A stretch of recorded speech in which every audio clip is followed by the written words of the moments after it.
Aroma dupa yang lembut dan wangi bunga Kamboja menyambutku dan putra semata wayangku, Leo, begitu kami melangkah keluar dari terminal kedatangan Bandara Internasional I Gusti Ngurah Rai.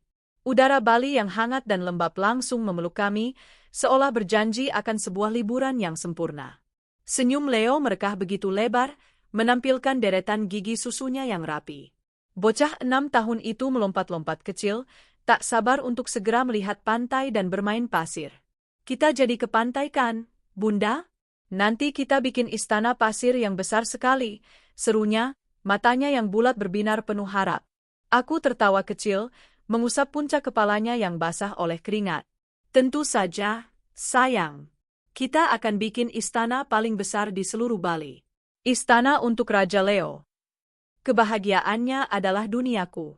Melihatnya begitu bersemangat sudah cukup untuk menghapus sedikit rasa lelah setelah penerbangan dan sedikit kekecewaan karena suamiku, Bram, tidak bisa ikut bersama kami. Seminggu yang lalu, Bram pulang dengan wajah lesu. Lingkaran hitam di bawah matanya terlihat jelas, dan bahunya tampak terkulai. Sayang, maafkan aku, ujarnya dengan suara serak. Proyek akhir tahun di kantor benar-benar menguras tenaga. Aku harus lembur terus, badanku rasanya remuk. Sepertinya aku tidak bisa ikut liburan ke Lombok. Aku memijat pelipisnya dengan lembut, hatiku dipenuhi rasa iba. Bram adalah suami yang luar biasa. Alim, bertanggung jawab, dan seorang pekerja keras. Dia adalah tulang punggung keluarga, meskipun sebenarnya perusahaan tempatnya bekerja adalah milik ayahku. Namun, Bram tidak pernah mau mengambil keuntungan dari status itu. Dia memulai dari bawah dan bekerja keras untuk mencapai posisinya sekarang sebagai manajer senior. Aku sangat bangga padanya. Tidak apa-apa, Mas. Kesehatanmu yang paling penting, kataku tulus. Kamu istirahat saja di rumah. Aku dan Leo bisa pergi berdua. Kamu yakin tidak apa-apa? Aku merasa sangat bersalah, tanyanya, menatapku dengan sorot mata yang selalu membuatku luluh. Sangat tidak apa-apa. Anggap saja ini petualangan Bunda dan anak, jawabku sambil tersenyum untuk menenangkannya. Rencana awal kami adalah Lombok. Tiket dan hotel sudah dipesan sebulan sebelumnya. Namun, 2 hari sebelum keberangkatan, takdir seolah punya rencana lain. Leo pulang dari sekolah dengan wajah cemberut. Dia baru saja mendengar cerita dari teman sekelasnya yang baru pulang dari Bali. Cerita tentang taman bermain air yang seru, pertunjukan tari kecak yang magis, dan pantai-pantai yang indah membuatnya merengek tanpa henti. Leo mau ke Bali, Bunda. Bukan ke Lombok. Bali, Bali, Bali. Rengeknya sambil menghentak-hentakkan kaki. Awalnya aku mencoba memberinya pengertian, tapi melihat wajahnya yang hampir menangis, hatiku tak tega. Bagaimanapun, tujuan liburan ini adalah untuk membuatnya bahagia. Akhirnya, aku menyerah. Dengan sedikit pusing, aku membatalkan semua pesanan di Lombok dan secara ajaib berhasil mendapatkan tiket dan kamar di sebuah resor mewah di Nusa Dua, Bali, untuk tanggal yang sama. Semua kulakukan secara mendadak, dan dalam ketergesaan itu, aku lupa memberitahu Bram tentang perubahan destinasi kami. Ah, sudahlah, pikirku saat itu. Biar saja. Toh dia sedang tidak enak badan, tidak perlu kurepotkan dengan detail kecil seperti ini. Nanti kalau sudah sampai, baru aku kabari. Sebuah kelalaian kecil yang tak pernah kusangka akan menjadi pembuka kotak Pandora kehancuran hidupku. Dan disinilah kami sekarang, di lobi hotel yang megah dengan langit-langit tinggi berukiran khas Bali dan kolam teratai yang menenangkan di tengahnya. Staf hotel menyambut kami dengan ramah, mengalungkan untaian bunga Jepun di leher kami. Leo terkikik geli saat kelopak bunga yang sejuk menyentuh kulitnya. Setelah proses check-in yang singkat, kami diantar menuju kamar kami di lantai 3, sebuah suite dengan balkon pribadi yang menghadap langsung ke Samudra Hindia. Pemandangannya begitu menakjubkan. Gradasi warna biru laut yang tak berujung bertemu dengan langit cerah. Aku menarik napas dalam-dalam, merasakan semua beban dan kepenatan seolah terangkat dari pundakku. Bunda, lihat. Kolam renangnya besar sekali. Pekik Leo dari balkon, menunjuk ke arah kolam renang berbentuk laguna yang dikelilingi oleh pohon-pohon palem. Iya, sayang. Nanti sore kita berenang, ya? Aku mulai membongkar koper, menata pakaian kami di lemari kayu yang besar. Aku mengeluarkan ponsel, berniat mengabari Bram bahwa kami sudah sampai dengan selamat. Aku mengetik pesan singkat, "Mas, aku dan Leo sudah sampai di hotel. Kamu jangan lupa makan dan minum obat ya. Cepat sembuh, kami merindukanmu." Aku baru saja akan menekan tombol kirim ketika sebuah suara yang sangat kukenal memanggil namaku dari arah pintu. "Anna?" Aku berbalik dan jantungku seolah berhenti berdetak sesaat. Di ambang pintu kamar yang masih sedikit terbuka, berdiri Rina, sahabatku sejak bangku kuliah. Di belakangnya, berdiri kedua orang tuanya dan adik perempuannya. "Rina? Ya Tuhan, kamu di sini juga?" Pekiku tak percaya, rasa senang yang tulus meledak di dalam dadaku. Aku segera menghambur ke arahnya dan memeluknya erat. "Ini kebetulan yang luar biasa. Kenapa kamu tidak bilang mau ke Bali?" Rina membalas pelukanku, tapi terasa sedikit kaku. Iya, Anna. Ini kejutan," jawabnya dengan tawa yang terdengar aneh dan dipaksakan. Aku melepaskan pelukanku dan menyalami kedua orang tuanya. "Om, Tante, apa kabar? Senang sekali bisa bertemu di sini." Ibu Rina, Tante Mirna, tersenyum tipis, namun matanya bergerak gelisah, melirik ke arah suaminya seolah mencari bantuan. "Baik, Anna. Kamu apa kabar? Liburan sama Leo saja?" tanyanya, nadanya terdengar sedikit terburu-buru. "Iya, Tante.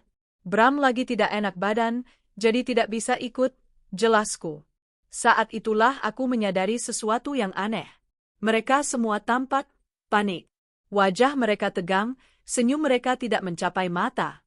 Rina terus-menerus melirik ke koridor di belakangnya, seolah takut seseorang akan muncul.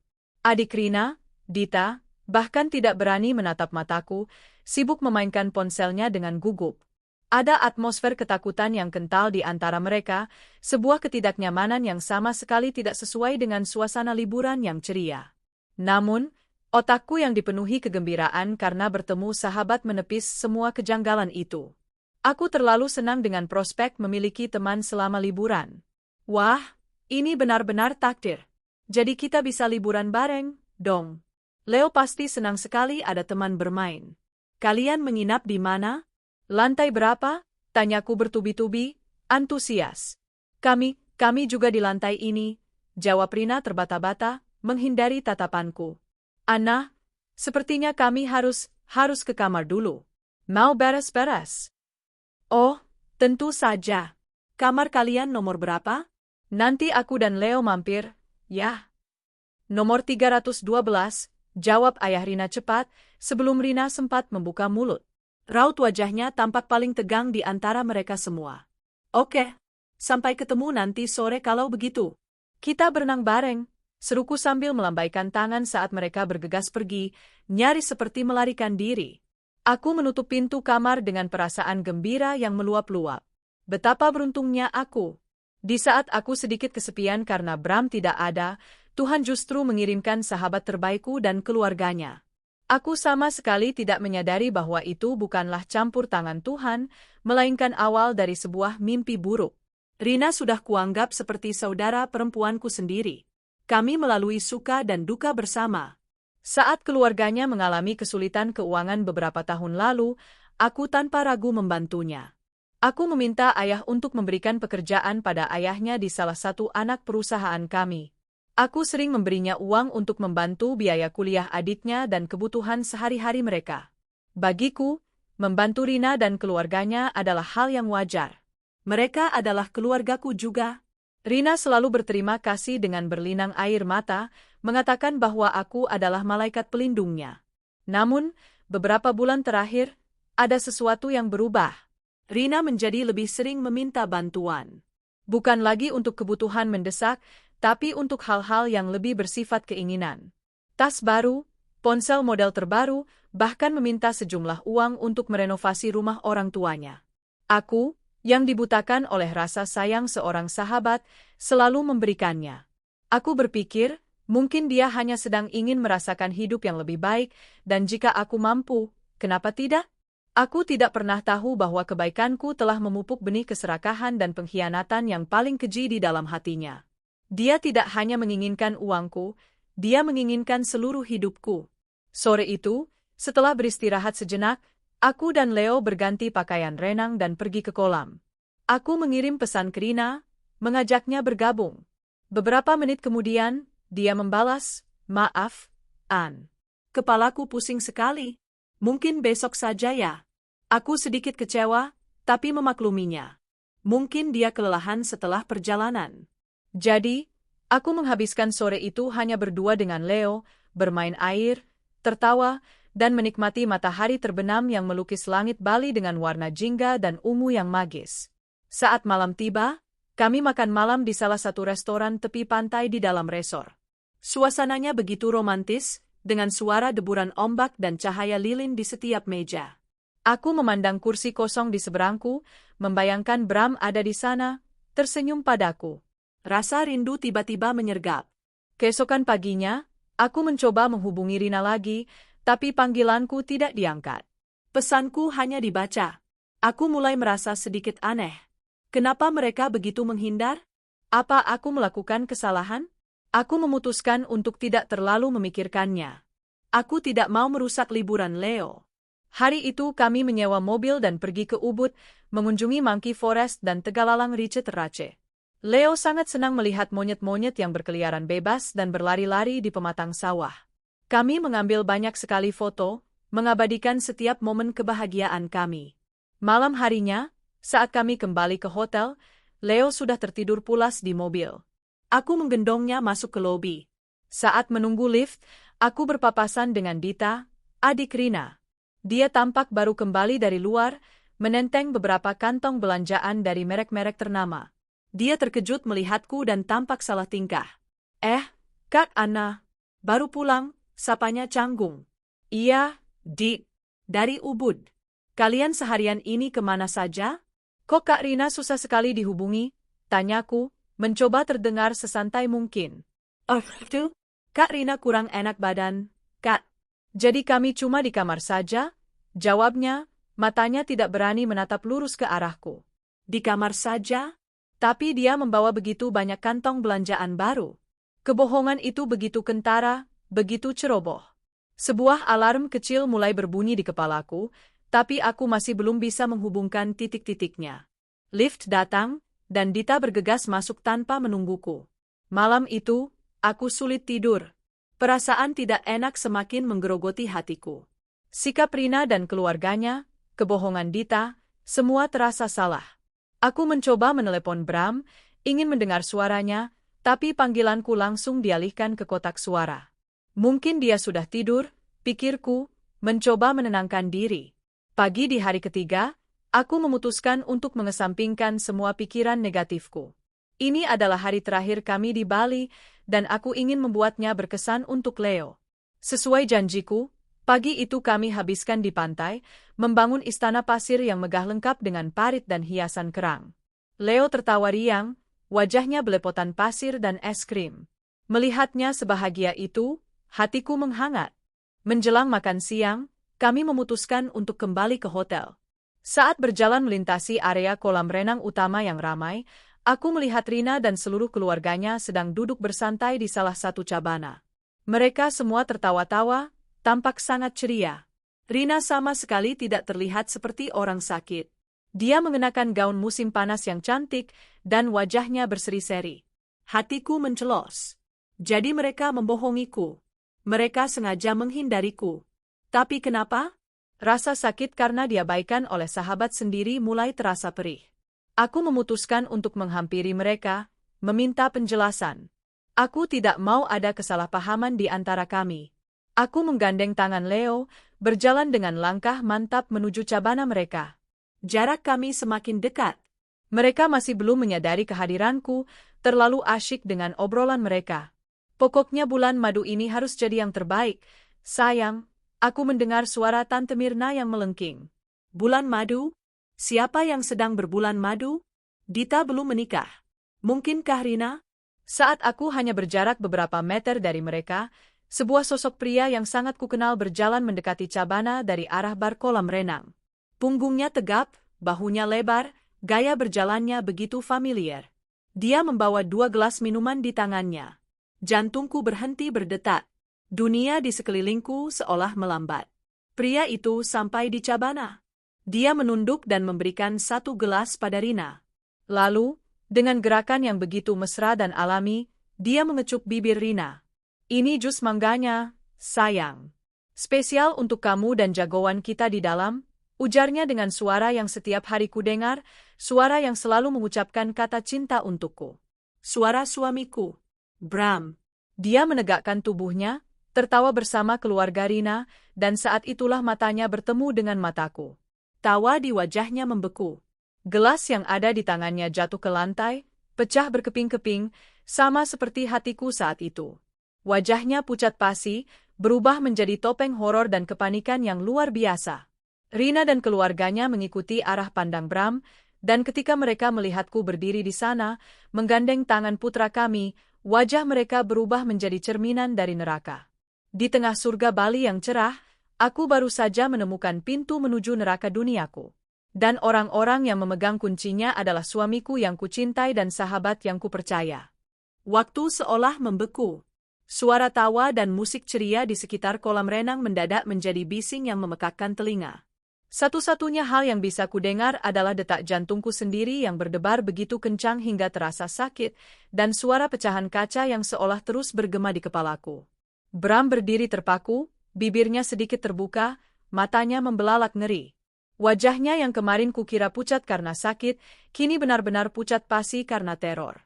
Kata, sayang, yang baru saja ia ucapkan untuk Rina masih terngiang-ngiang, sebuah melodi manis yang berubah menjadi racun mematikan. Rina, sahabat yang kuanggap saudara, refleks meletakkan tangannya di atas perutnya yang sedikit membuncit, sebuah gestur melindungi yang baru kusadari maknanya. Jagoan kita di dalam. Kalimat itu menusukku lebih tajam dari ribuan belati. Jadi, dia hamil. Hamil anak suamiku. Keluarga Rina, orang-orang yang selama ini kusantuni dan kuhormati, tampak seperti sekelompok pencuri yang tertangkap basah.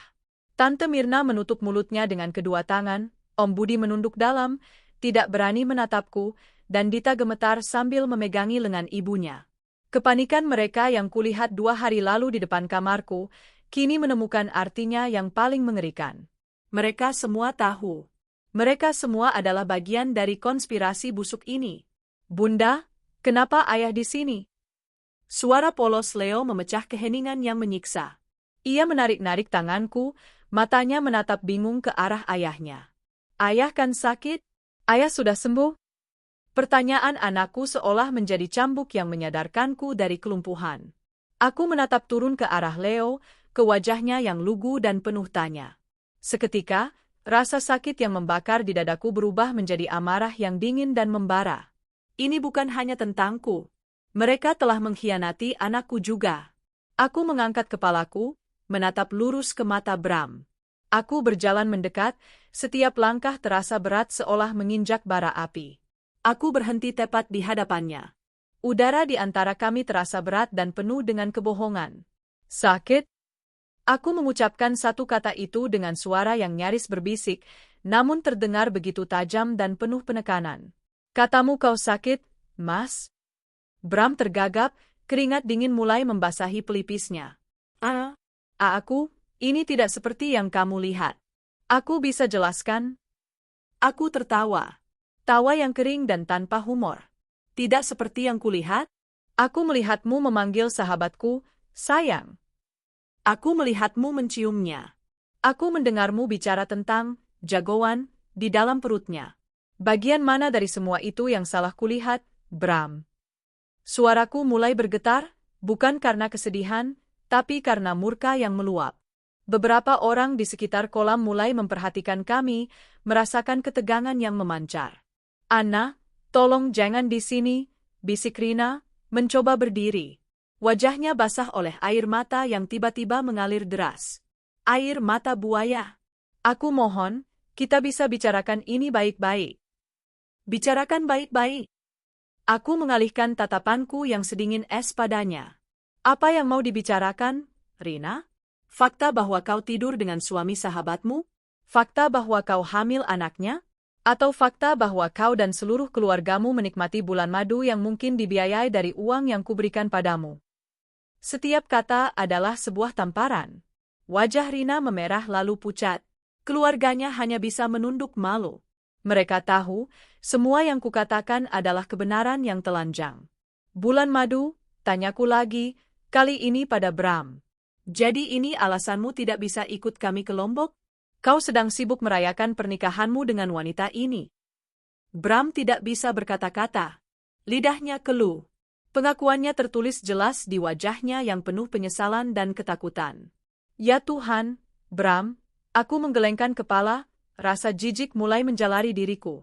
Kau, yang selalu kuanggap alim dan penuh tanggung jawab.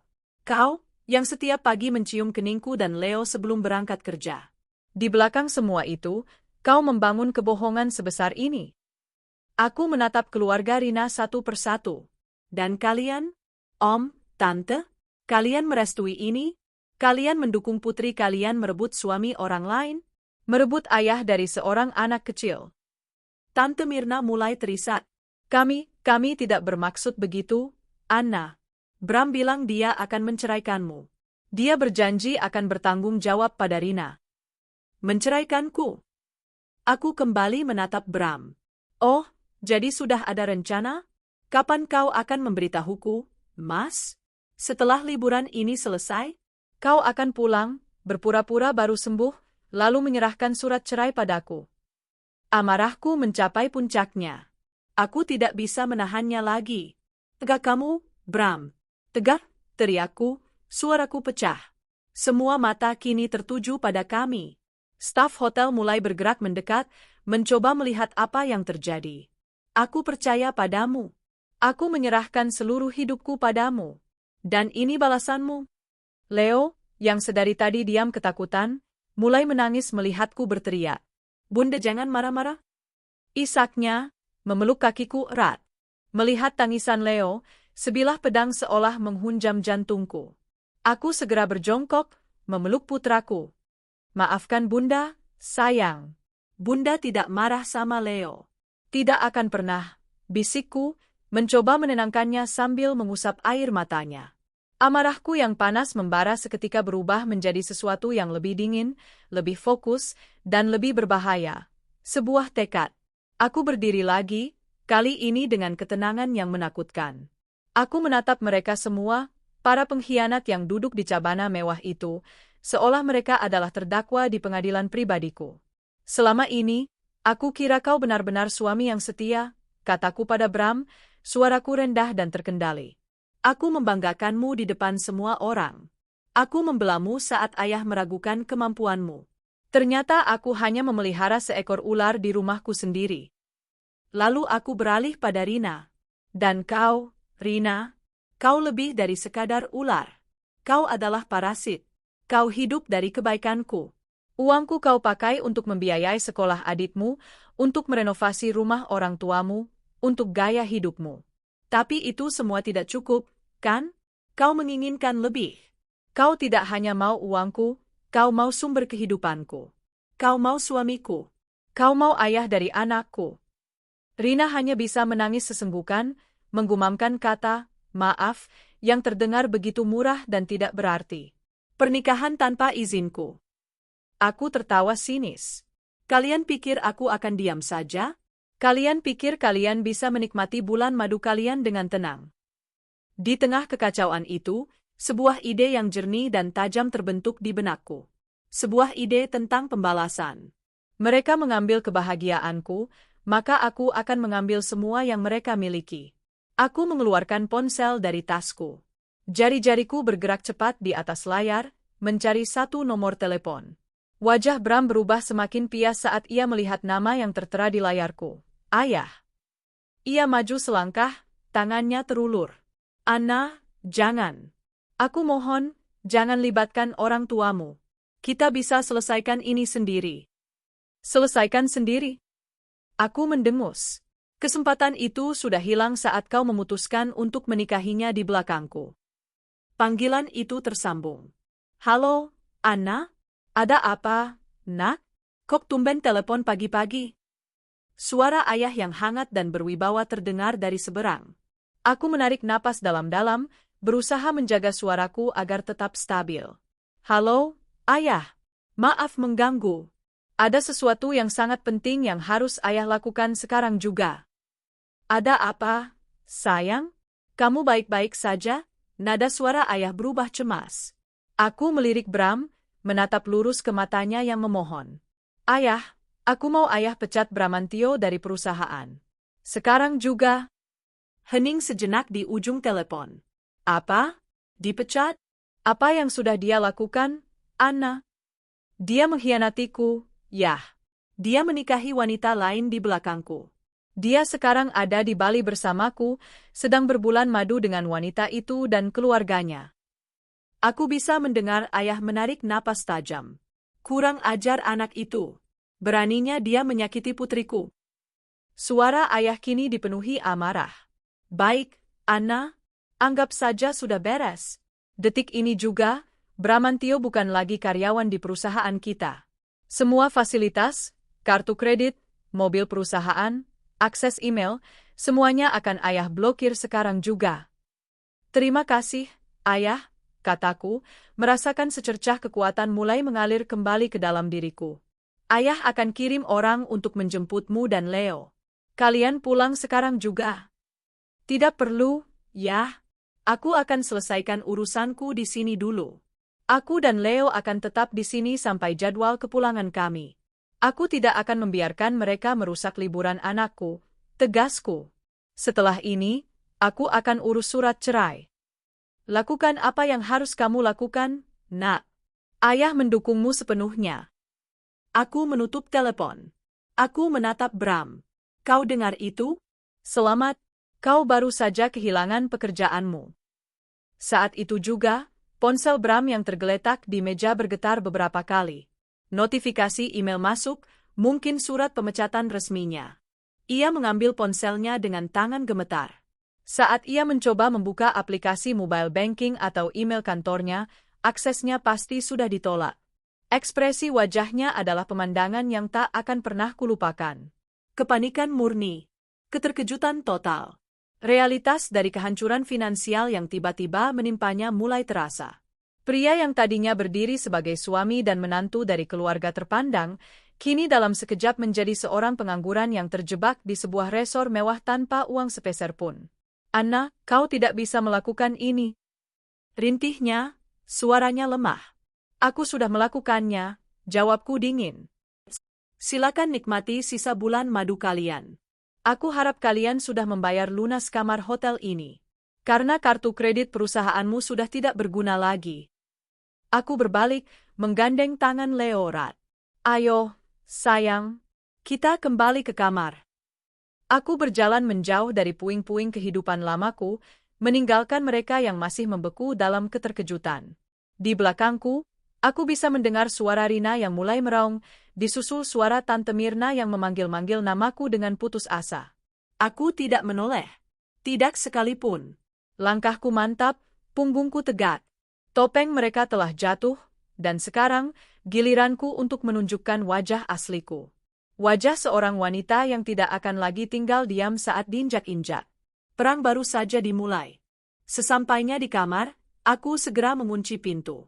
Kakiku terasa lemas.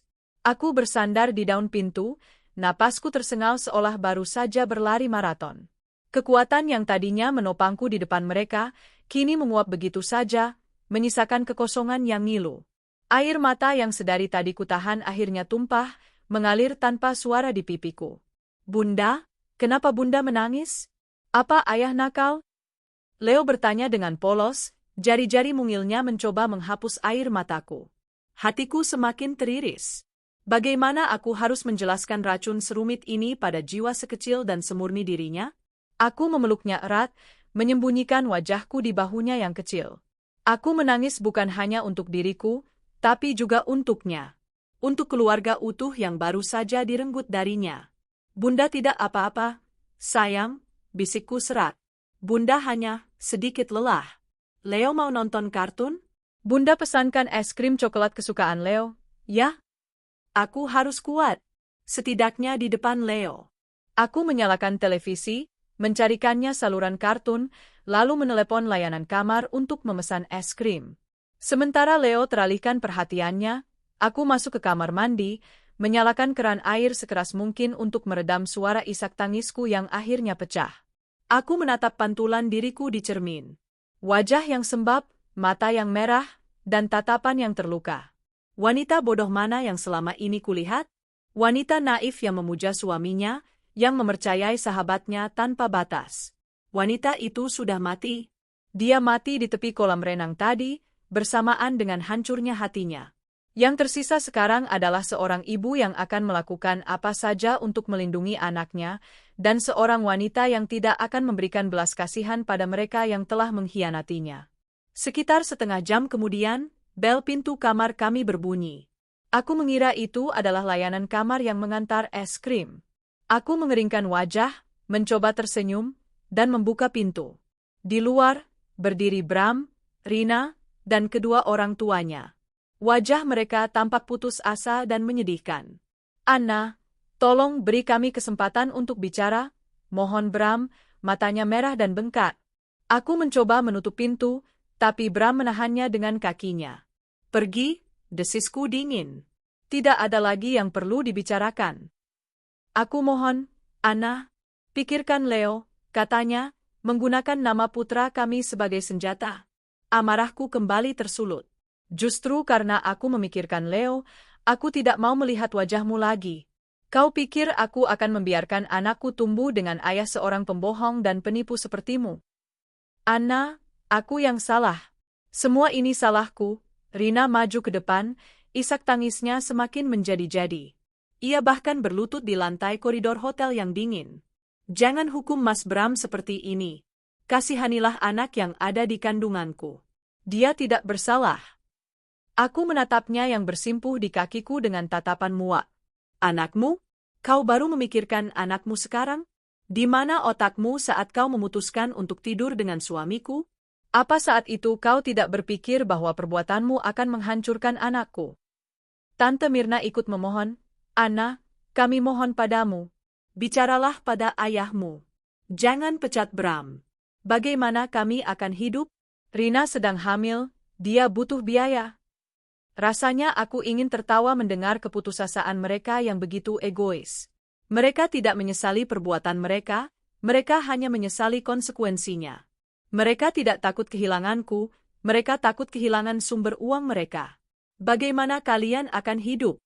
Aku mengulang pertanyaan itu dengan nada sarkastis. "Itu bukan lagi urusanku. Seharusnya kalian memikirkan itu sebelum bersekongkol untuk menghancurkan hidupku. Silakan kalian hidup dengan uang hasil kerja keras kalian sendiri.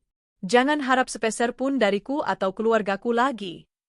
Pintu kamar sebelah terbuka. Seorang tamu hotel melongok keluar, penasaran dengan keributan yang terjadi. Rasa malu terpancar di wajah Om Budi. Dia mencoba menarik Rina untuk berdiri, tapi Rina menolak, terus menangis dan memohon di kakiku.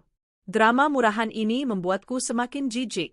Mereka ingin membuatku merasa bersalah, ingin orang lain melihatku sebagai wanita kejam yang tidak punya hati. Aku tidak akan memberi mereka kepuasan itu. "Kalian ingin aku mencabut keputusanku?" tanyaku dengan suara tenang yang dibuat-buat. Wajah mereka seketika berubah cerah, secercah harapan palsu muncul di mata mereka. "Ya, Anna, iya. Tolonglah," sahut Bram cepat. "Baik," kataku. "Tapi ada syaratnya." Aku masuk ke dalam kamar sejenak, mengambil tas tanganku. Aku membukanya dan mengeluarkan dompet. Aku menghitung semua uang tunai yang kubawa, jumlahnya cukup banyak. Aku kembali ke pintu. Aku akan mencabut keputusanku jika Rina mau menggugurkan kandungannya. Sekarang juga. Wajah mereka pias seketika.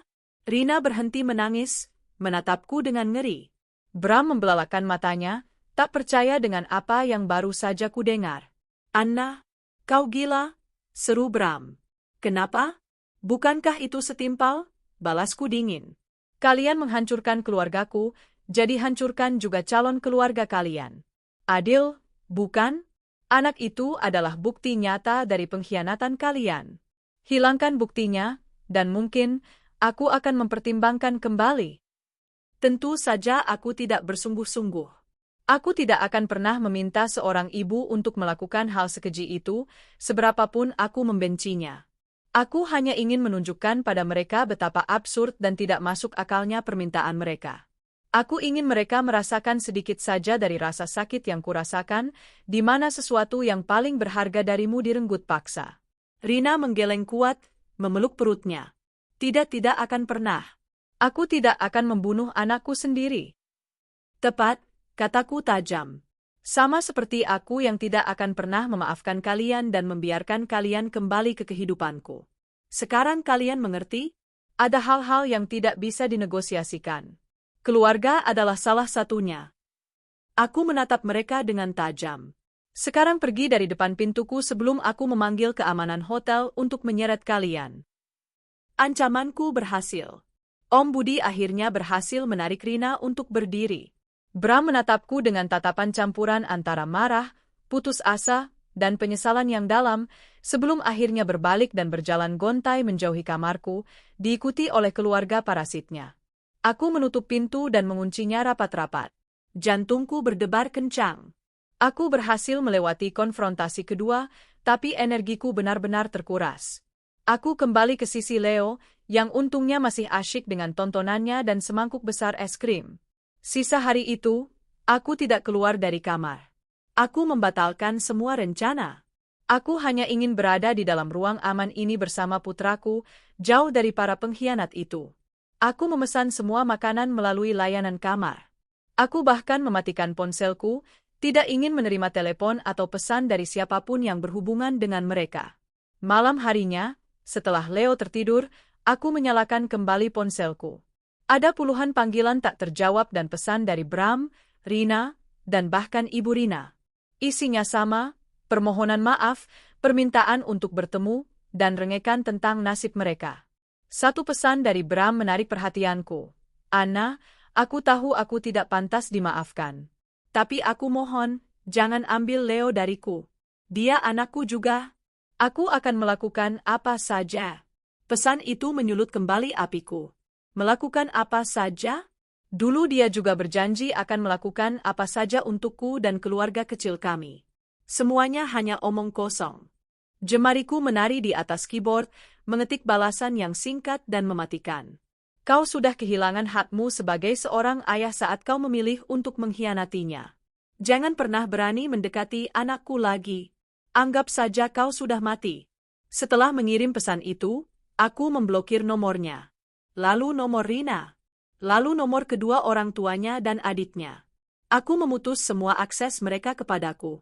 Babak dalam hidupku yang melibatkan mereka sudah selesai. Aku membakarnya hingga menjadi abu. Keesokan paginya, aku terbangun dengan perasaan yang aneh. Perasaan ringan. Meskipun hatiku masih hancur berkeping-keping, ada beban berat yang terangkat dari pundakku. Beban kebohongan.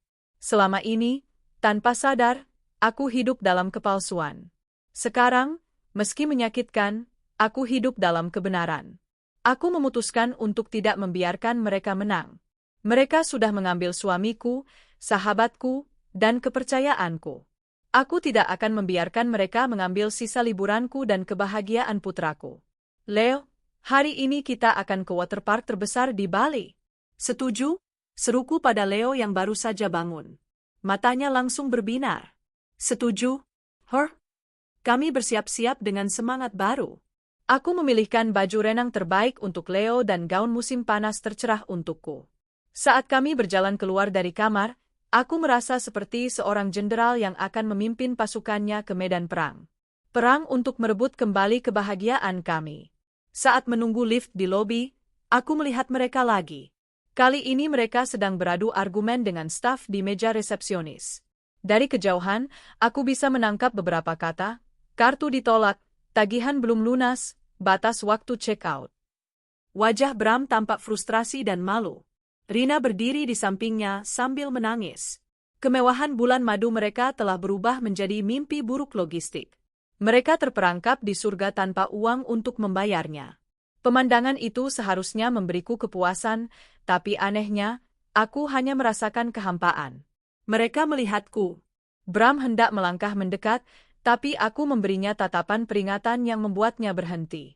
Aku menggandeng tangan Leo, Berjalan melewati mereka dengan dagu terangkat, seolah mereka hanyalah perabot tak terlihat di lobi hotel yang megah. Saat kami melangkah keluar menuju taksi yang sudah menunggu, aku tahu ini belum berakhir. Masih ada satu babak lagi yang harus kumainkan. Satu pertunjukan terakhir untuk menjatuhkan harga diri mereka hingga ke titik terendah. Dan aku sudah tahu persis bagaimana cara melakukannya. Sinar matahari Bali terasa lebih hangat hari itu, atau mungkin itu hanya perasaanku saja. Menghabiskan sepanjang hari di waterpark bersama Leo adalah terapi terbaik. Tawa riangnya saat meluncur di perosotan air, pekikan bahagianya saat ombak buatan menerpanya, semua itu seperti balsem yang menenangkan luka di hatiku. Untuk beberapa jam, aku bisa melupakan pengkhianatan itu. Aku bisa menjadi seorang ibu seutuhnya, yang dunianya hanya berpusat pada senyum anaknya. Kami kembali ke hotel menjelang sore. Leo sudah kelelahan dan tertidur di taksi. Saat aku menggendongnya melintasi lobi, aku melihat pemandangan yang sama seperti tadi pagi. Bram, Rina, dan keluarganya masih di sana. Tapi kali ini, situasinya terlihat jauh lebih buruk. Mereka tidak lagi berada di area resepsionis, melainkan duduk di salah satu sofa di sudut lobi. Koper-koper mereka diletakkan di samping mereka, sebuah tanda yang jelas bahwa mereka sudah diusir dari kamar. Wajah mereka kuyu dan putus asa. Kemewahan liburan telah luntur, digantikan oleh aura kemelaratan yang memalukan. Beberapa tamu hotel yang lewat melirik mereka dengan tatapan ingin tahu. Mereka telah menjadi tontonan yang menyedihkan di tengah kemegahan resor bintang 5. Saat aku lewat, Tante Mirna melihatku. Ia segera berdiri dan menghampiriku, wajahnya memelas. "Ana, Tante mohon." Aku berhenti, menatapnya tanpa ekspresi. "Ada apa lagi?" "Kami tidak bisa membayar tagihan hotel. Semua kartu Bram ditolak. Uang tunai kami tidak cukup. Pihak hotel menahan paspor kami sampai kami melunasi semuanya," jelasnya dengan suara bergetar. "Tolonglah kami, Anna.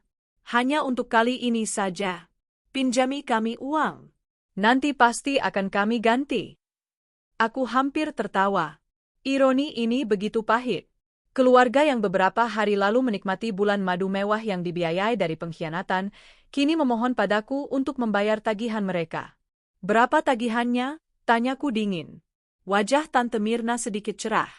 "Totalnya sekitar 30 juta, Anna. Untuk 2 kamar selama 4 malam, ditambah makan dan lain-lain." 30 juta. Mereka menghabiskan uang sebanyak itu dalam beberapa hari untuk merayakan kehancuran rumah tanggaku. Dari sofa, Bram menatapku dengan sorot mata yang rumit. Ada rasa malu, tapi juga secercah harapan. Dia berharap belas kasihanku masih tersisa. Rina hanya menunduk, memegangi perutnya, seolah menjadikan kehamilannya sebagai tameng terakhir. Di saat itulah, ide di kepalaku yang terbentuk kemarin menjadi semakin matang. Inilah panggungnya. Inilah saatnya untuk pertunjukan terakhir. Aku menidurkan Leo dengan hati-hati di sofa lain yang kosong, cukup jauh dari mereka. Aku menyelimutinya dengan syal tipisku. Lalu, aku berjalan menuju mesin ATM yang terletak di dekat pintu masuk lobi. Aku memasukkan kartu platinumku dan menarik uang tunai dalam jumlah maksimal. Aku melakukannya beberapa kali hingga terkumpul sejumlah uang yang kubutuhkan. Aku kembali ke lobi, ke tempat mereka menunggu dengan cemas. Di tanganku, tergenggam beberapa gepok uang kertas 100 ribuan. Mata mereka semua tertuju pada uang itu, berkilat oleh keserakahan dan kelegaan. Aku tidak langsung memberikannya. Aku berdiri di hadapan mereka, memastikan aku mendapatkan perhatian penuh dari mereka dan beberapa orang lain di sekitar lobi. "Jadi, kalian butuh uang?" tanyaku dengan suara yang cukup keras untuk didengar orang-orang di sekitar. Bram mengangguk cepat. "Anna, aku janji akan menggantinya. Aku akan cari kerja, aku akan..." Aku memotong ucapannya. "Aku tidak butuh janjimu. Janjimu tidak ada harganya." Aku menatap Rina. "Dan kau, wanita yang sedang hamil karena khawatir tidak bisa menghidupi anakmu. Kau yang sudah merebut suamiku, tapi masih tidak punya malu untuk meminta bantuanku. Otakmu di mana, Rina?" Wajah Rina memerah padam karena malu. Beberapa orang di lobi mulai berbisik-bisik, tertarik dengan drama yang sedang berlangsung. "Kalian tahu, Lanjutku, suaraku bergema di lobi yang luas itu. Dulu aku memberikan uang pada keluarga ini karena aku menganggap mereka keluarga. Aku membantu karena aku tulus. Tapi ternyata, kebaikanku hanya dianggap sebagai kebodohan. Mereka mengambil uangku, dan kemudian mengambil suamiku. Aku mengangkat gepokan uang di tanganku. Hari ini, aku akan memberikan kalian uang lagi. Tapi bukan karena kebaikan. Bukan karena belas kasihan. Aku berhenti sejenak, membiarkan ketegangan memuncak. Aku akan memberikan uang ini sebagai ganti harga diri kalian. Keheningan total menyelimuti area itu. Wajah Bram, Rina, dan keluarganya berubah pias. Mereka mengerti maksudku. Ini bukan pertolongan. Ini adalah penghinaan. Aku akan memberimu 20 juta rupiah, kataku, memisahkan sebagian uang. Anggap saja ini pesangon dariku. Bekal untuk kalian memulai hidup baru yang penuh kebohongan itu. Uang ini cukup untuk membayar sebagian besar tagihan hotel dan membeli tiket pulang kelas ekonomi. Aku melemparkan gepokan uang itu ke lantai, tepat di depan kaki Rina yang sedang duduk. Uang kertas merah itu berhamburan di atas karpet mewah, sebuah pemandangan yang kontras dan brutal. Ambil, perintahku. Ambil uang itu dan tukar dengan sisa-sisa harga diri yang mungkin masih kalian miliki. Tidak ada yang bergerak. Mereka semua membeku, terhina hingga ke tulang sumsum. Ini adalah pilihan yang mustahil. Mengambil uang itu berarti mengakui di depan semua orang bahwa mereka memang tidak punya harga diri, bahwa martabat mereka bisa dibeli. Tapi tidak mengambilnya berarti mereka akan tetap terjebak di sini, tanpa uang, tanpa jalan keluar. Air mata mengalir di pipi Rina. Bram mengepalkan tangannya, rahangnya mengeras karena marah dan malu. Om Budi menutupi wajahnya dengan kedua tangan. Kenapa? Tidak mau, ejekku. Apa harga diri kalian lebih mahal dari 20 juta? Aku ragu.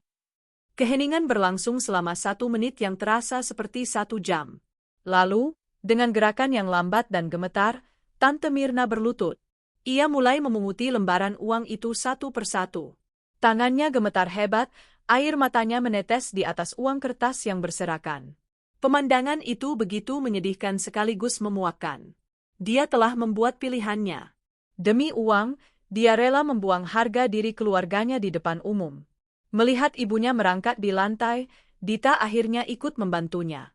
Lalu, dengan napas berat yang terdengar seperti kekalahan, Om Budi pun ikut berjongkok dan memunguti uang itu. Rina hanya bisa menangis terseduh-seduh. Dan Bram hanya duduk mematung, menatap kosong ke depan. Pria yang pernah menjadi segalanya bagiku, kini hancur lebur tanpa sisa. Dia bahkan tidak punya kekuatan untuk menghentikan mertuanya mempermalukan diri mereka sendiri. Setelah semua uang terkumpul, Tante Mirna menyerahkannya pada Bram dengan tangan gemetar. Bram menerimanya tanpa menatap mata mertuanya. Uang itu terasa panas di tangannya, uang hasil penjualan martabat. Aku menatap mereka untuk terakhir kalinya. Sudah kubilang, jangan pernah berharap sepeser pun dariku. Tapi karena aku masih punya sedikit hati, anggap saja itu sedekah. Sedekah untuk para pengemis. Aku tidak menunggu jawaban mereka. Aku berbalik, berjalan menuju Leo yang masih tertidur pulas. Aku menggendongnya dengan hati-hati, memeluknya erat seolah ia adalah satu-satunya jangkar di tengah badai ini. Saat aku berjalan menuju lift, aku bisa merasakan tatapan puluhan mata di punggungku. Ada yang menatapku dengan kasihan, ada yang dengan kagum, ada pula yang dengan celaan. Aku tidak peduli. Aku juga bisa merasakan tatapan Bram. Tatapan yang penuh dengan kebencian, penyesalan, dan kekalahan total. Aku tidak menoleh. Bagiku, dia dan keluarganya sudah mati. Mereka hanyalah hantu dari masa lalu yang baru saja kuusir dengan upacara penghinaan yang paling pantas mereka terima. Pintu lift tertutup, membawaku dan putraku menjauh dari teater kehancuran yang baru saja kusutradarai. Tidak ada rasa kemenangan di hatiku. Hanya ada kelegaan yang dingin dan sepi. Aku telah menjatuhkan mereka, tapi dalam prosesnya, sebagian dari diriku juga ikut mati. Namun, aku tahu, dari abu inilah aku akan membangun kembali diriku menjadi lebih kuat. Malam terakhir di Bali terasa berbeda. Udara yang biasanya terasa romantis kini terasa hambar. Pemandangan laut dari balkon kamarku yang tadinya menenangkan, kini hanya menjadi saksi bisu dari kehancuran sebuah keluarga. Aku membaringkan Leo di tempat tidur, menyelimutinya, dan mengecup keningnya. Wajahnya yang damai saat tidur adalah satu-satunya hal yang membuatku tetap waras. Aku duduk di balkon, membiarkan angin malam menerpa wajahku. Pertunjukan di lobi tadi terus berputar ulang di benakku. Wajah Tante Mirna yang memunguti uang, tatapan kosong Bram, isak tangis Rina. Ada bagian kecil dari diriku yang merasa bersalah atas kekejaman itu, tapi bagian yang lebih besar berteriak bahwa mereka pantas mendapatkannya. Mereka telah menanam benih pengkhianatan, dan kini mereka menuai buahnya yang pahit. Aku tidak lagi menangis. Air mataku seolah sudah kering terkuras. Yang tersisa hanyalah kekosongan dan sebuah pertanyaan besar, apa selanjutnya? Ponselku bergetar. Sebuah pesan dari ayah. Bagaimana keadaanmu dan Leo, nak? Ayah sudah memesan jet pribadi untuk menjemput kalian besok pagi. Ayah tidak mau kalian pulang dengan penerbangan komersial. Kasih sayang ayah selalu menjadi benteng pertahananku. Aku tersenyum tipis. Kami baik-baik saja, ya? Tidak perlu repot-repot. Kami akan pulang sesuai jadwal. Aku tidak mau terlihat seperti sedang melarikan diri. Ayah membalas dengan cepat. Kamu memang putri ayah. Kuat dan tegar. Setidaknya, izinkan ayah untuk mengupgrade tiket kalian ke kelas utama. Dan ayah sudah menugaskan tim hukum untuk segera mengurus perceraianmu. Kau tidak perlu khawatir tentang apapun. Terima kasih, ayah. Dukungan dari keluargaku adalah anugerah. Aku tahu jalan di depanku akan terjal, tapi aku tidak akan melewatinya sendirian. Keesokan paginya, saat kami sedang sarapan di restoran hotel, aku melihat mereka untuk terakhir kalinya. Mereka duduk di sudut yang paling jauh, menghindari tatapan orang. Sarapan mereka hanya berupa roti dan air putih, sangat kontras dengan hidangan prasmanan mewah yang tersedia. Mereka mungkin menggunakan sisa uangku untuk membayar tagihan, dan kini hidup sehemat mungkin. Penampilan mereka sungguh menyedihkan. Pakaian yang mereka kenakan masih sama seperti kemarin. Tidak ada lagi tawa, tidak ada lagi keceriaan bulan madu. Yang ada hanya keheningan yang canggung dan tatapan mata yang kosong. Pengkhianatan itu tidak hanya menghancurkan hidupku, tapi juga menghancurkan mereka dari dalam. Mereka mendapatkan apa yang mereka inginkan, satu sama lain, tapi mereka kehilangan segalanya dalam prosesnya, termasuk rasa hormat pada diri sendiri. Leo tidak menyadari kehadiran mereka. Ia asyik menyantap panketnya sambil berceloteh tentang istana pasir yang ingin ia buat lagi sebelum kami pulang. Aku memusatkan seluruh perhatianku padanya, pada masa depanku yang nyata. Proses check-out kami berjalan lancar. Saat kami berjalan keluar dari lobi hotel untuk terakhir kalinya, aku sengaja tidak melihat ke arah sudut tempat mereka duduk. Bagiku, mereka sudah tidak ada.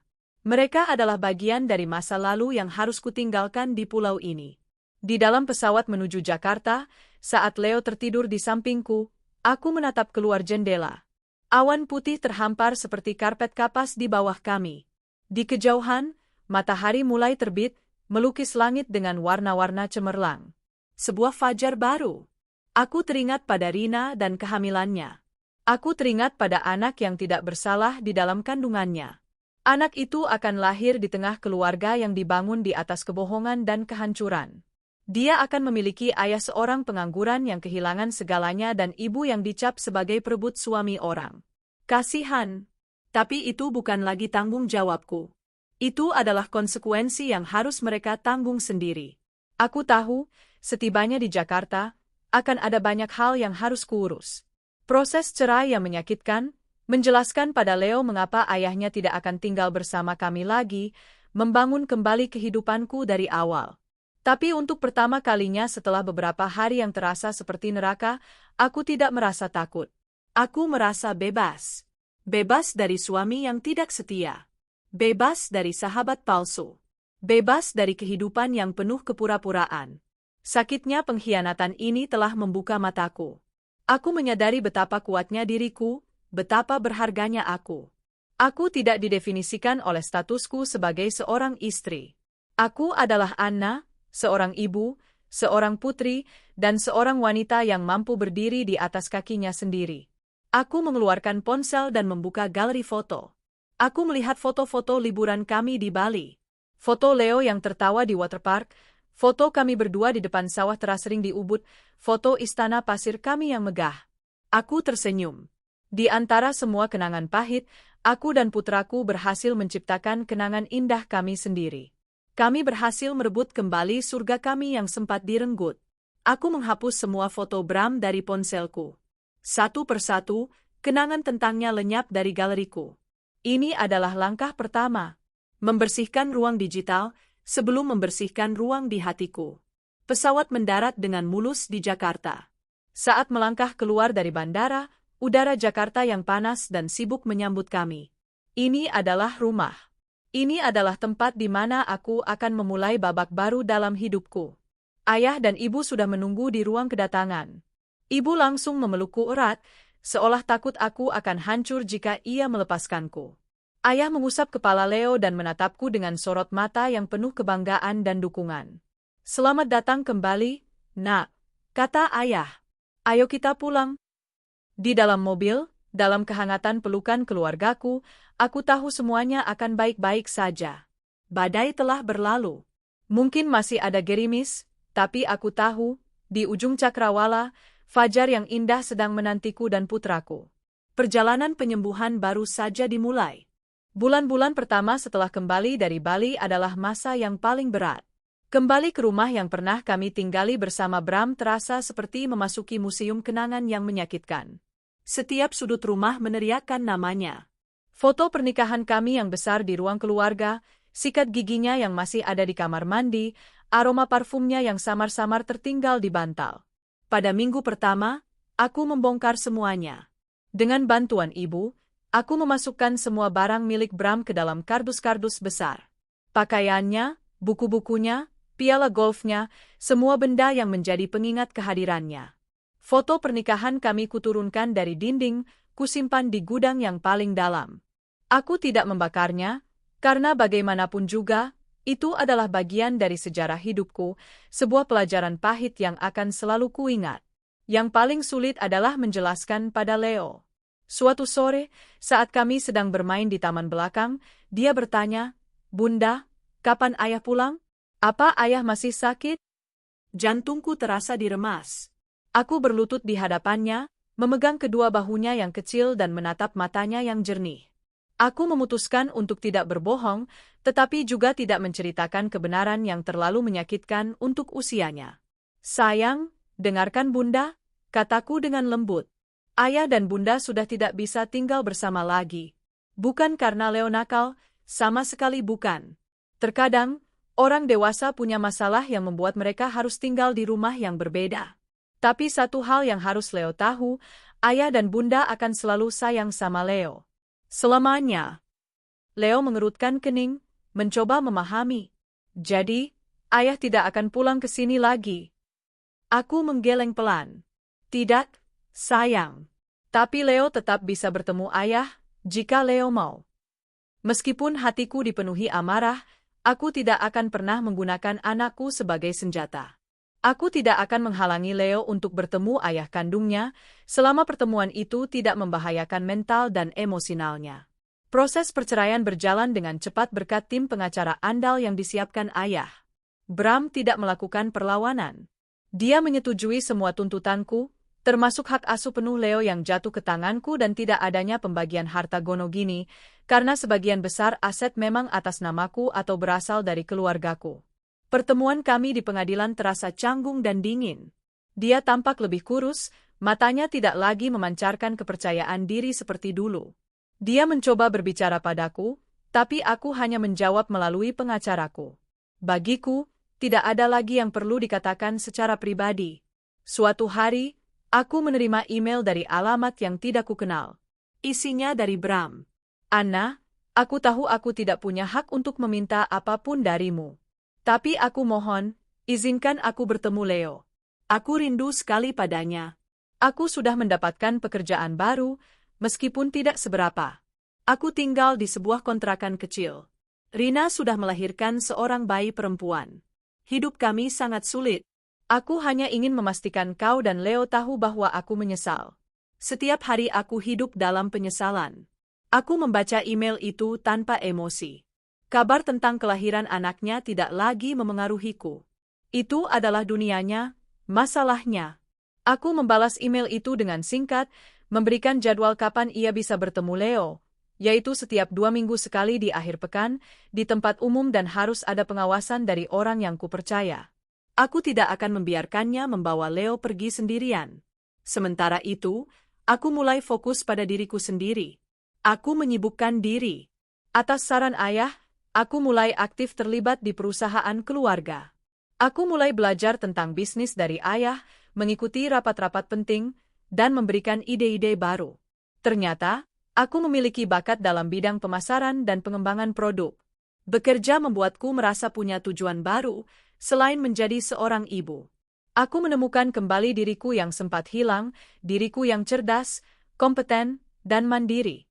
Aku juga mulai menghabiskan lebih banyak waktu dengan teman-teman lamaku yang sempat terabaikan saat aku terlalu fokus pada keluarga kecilku. Mereka menjadi sistem pendukung yang luar biasa, mendengarkan ceritaku tanpa menghakimi dan selalu berhasil membuatku tertawa. Perlahan tapi pasti, aku membangun kembali puing-puing kehidupanku. Luka itu masih ada, sesekali masih terasa perih, terutama di malam-malam yang sepi. Tapi luka itu tidak lagi mengendalikanku. Luka itu telah menjadi bagian dariku, sebuah pengingat akan kekuatan yang tidak pernah kuduga kumiliki. Suatu sore, saat menjemput Leo dari sekolah, salah satu ibu dari teman sekelas Leo menyapaku. "Mbak Anna, ya? Saya mamanya Vira," sapanya ramah. "Mbak, saya dengar cerita tentang liburan Mbak di Bali.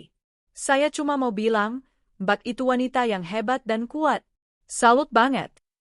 Aku tertegun. Ternyata ceritaku sudah menyebar. Mungkin dari staf hotel, atau dari orang-orang yang menyaksikan drama di lobi waktu itu.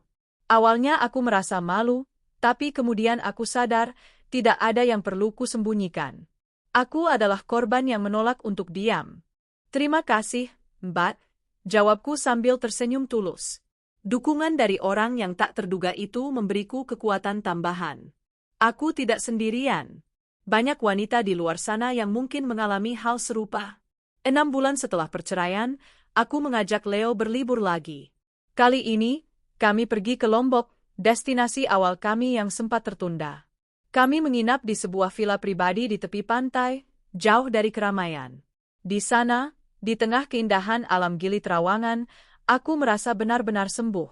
Aku melihat Leo bermain dengan gembira di pasir putih, dan hatiku dipenuhi rasa syukur. Aku bersyukur atas putraku, atas keluargaku, atas teman-temanku, dan yang terpenting, aku bersyukur atas kekuatan yang diberikan Tuhan untuk melewati ujian terberat dalam hidupku. Malam itu, saat kami duduk di tepi pantai menatap bintang-bintang yang bertaburan di langit yang gelap, Leo berkata, "Bunda, liburan berdua sama Bunda saja ternyata seru juga, ya." Aku memeluknya erat. "Iya, sayang. Sangat seru. Karena kita adalah tim terhebat di dunia." Aku tidak tahu apa yang akan terjadi di masa depan. Mungkin suatu saat nanti aku akan menemukan cinta lagi, mungkin juga tidak. Tapi itu tidak penting. Yang terpenting adalah, aku sudah menemukan diriku kembali. Aku telah membangun kembali istanaku sendiri dari puing-puing, dan kali ini, istana itu jauh lebih kokoh karena dibangun di atas fondasi kekuatan, kemandirian, dan cinta sejati pada diriku sendiri dan putraku. 2 tahun berlalu. Kehidupan telah menemukan ritmenya yang baru dan damai. Aku semakin menikmati peranku di perusahaan ayah, bahkan kini aku memegang posisi sebagai direktur pemasaran. Ide-ideku berhasil membawa angin segar bagi perusahaan, dan ayah tidak bisa lebih bangga lagi. Leo tumbuh menjadi anak yang cerdas dan ceria, meskipun pertemuan rutinnya dengan Bram setiap 2 minggu sekali terkadang masih menyisakan sedikit kebingungan di matanya. Bram menepati janjinya. Dia tidak pernah melanggar aturan pertemuan kami. Dia selalu datang tepat waktu, membawa mainan sederhana untuk Leo, dan menghabiskan beberapa jam bermain bersama di taman bermain atau mall. Aku tidak pernah berbicara langsung dengannya. Komunikasi kami hanya sebatas pesan singkat untuk mengatur jadwal. Dari penampilan dan cerita Leo, aku tahu kehidupannya tidak mudah. Dia dan Rina beberapa kali pindah kontrakan, mencari tempat yang lebih murah. Bayi mereka, yang diberi nama Bintang, sering sakit-sakitan. Aku tidak merasakan simpati, tapi juga tidak merasakan kebencian lagi. Perasaanku padanya kini netral, seperti menatap orang asing yang kebetulan memiliki hubungan biologis dengan putraku.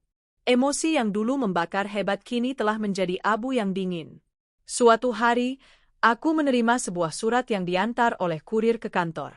Tidak ada nama pengirim, hanya alamat sebuah rumah sakit bersalin di pinggir kota. Dengan perasaan penasaran, aku membukanya.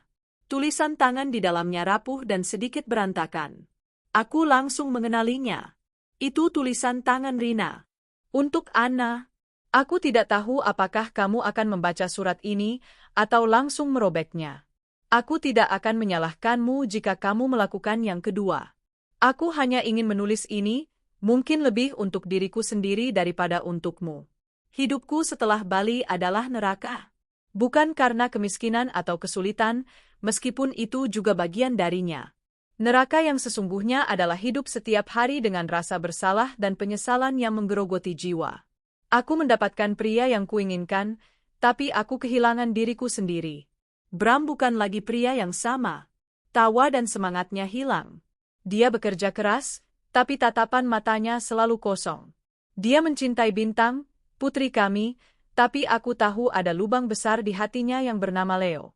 Setiap kali dia pulang setelah bertemu Leo, dia akan mengurung diri di kamar selama berjam-jam. Kami sering bertengkar, pertengkaran tentang uang, tentang masa lalu, tentang segalanya. Pernikahan yang kubangun di atas penderitaanmu ternyata tidak membawa kebahagiaan.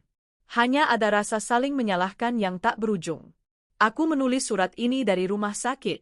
Bintang sedang dirawat karena demam berdarah. Melihatnya terbaring lemah dengan infus di tangannya yang mungil, aku merasa ini adalah karma untukku. Hukuman atas semua dosaku padamu dan Leo. Aku tidak meminta maaf karena aku tahu kata maaf tidak akan pernah cukup. Aku hanya ingin kamu tahu bahwa aku telah menerima balasanku. Setiap hari adalah balasanku. Aku melihatmu dari jauh, Anna.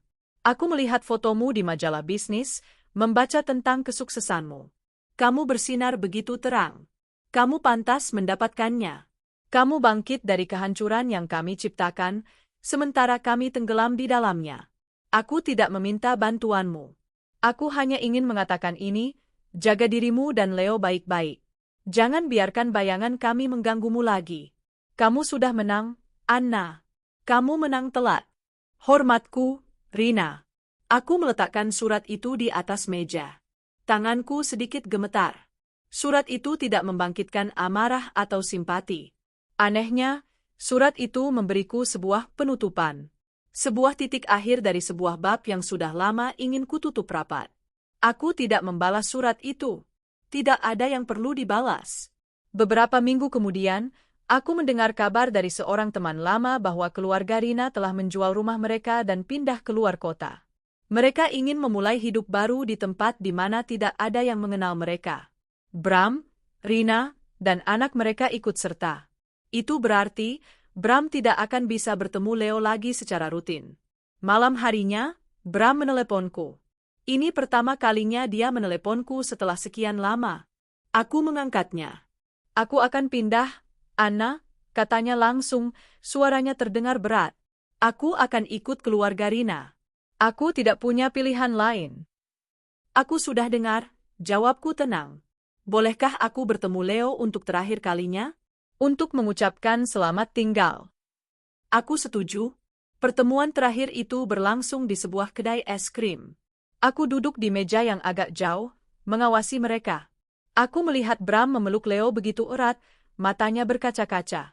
Dia memberikan sebuah kotak kecil pada Leo. Kemudian dia berjalan ke arahku.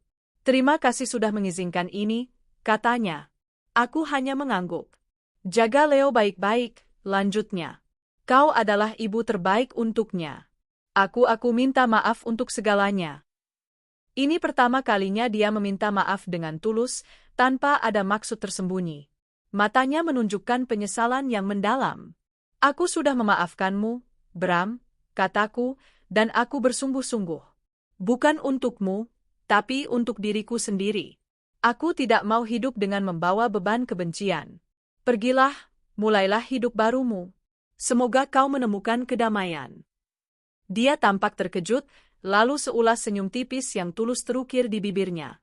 Terima kasih, Anna. Dia berbalik dan berjalan pergi, keluar dari kehidupanku untuk selamanya. Leo berlari ke arahku, menunjukkan isi kotak yang diberikan Bram. Sebuah jam tangan anak-anak sederhana dengan gambar pahlawan super. Ayah bilang, ini supaya Leo selalu ingat waktu untuk bermain dan belajar.